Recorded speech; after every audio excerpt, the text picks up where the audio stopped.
Hey guys, Rich Nance with WarTac CQC. From day one of the police academy, we were taught that officer safety is paramount. It's the most important thing. The rationale being that if you're not safe, if you don't get to a scene safely, you can't help anyone. And in fact, if you crash on the way to the scene, you could divert resources that are going to come to help you that could be better served responding to the original emergency. Perhaps because of that training, a lot of officers have a hard time understanding the prioritization of human life as it relates to active shooter response. We don't rank number one. Now that's not to say that we crash on the way there, right? We still have to drive carefully enough to get there, but I'm talking about when you're outside of this building where an active shooter incident is occurring. We know from Columbine that we don't wait for SWAT. That's a recipe for disaster and a tremendous body count. We're paid, we're equipped, and we're trained to take risks that private citizens should not have to take. When it comes to active shooter response, the priorities go like this. Innocent persons and bystanders, hostages, they're number one.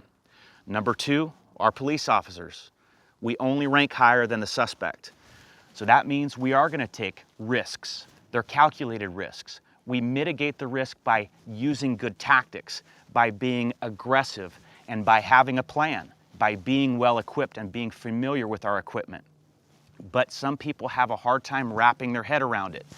Several years ago, a lot of people thought Ron Borsch was a lunatic because he advocated a solo response to active shooter. But to the best of my knowledge, no active shooter incident has ever been resolved with officers moving in a diamond or a T formation, which I was taught for several years. Now, I think that the industry has determined that the most appropriate response is for an officer to respond solo if there is no backup available. Of course, this is still a case-by-case basis. It's hard to draw a bright line rule.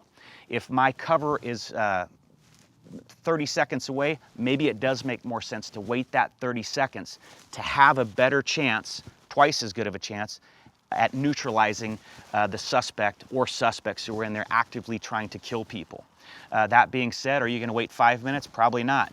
Me personally, if I'm outside of a building and I hear gunfire and I think innocent people are killing, I'm going to go. I don't care how close my cover officer is to me. Of course, this is kind of a personal decision, but if you're a police officer and you don't have the mindset that private citizens' lives rank above yours when you're talking about an active shooter situation, you need to find another career.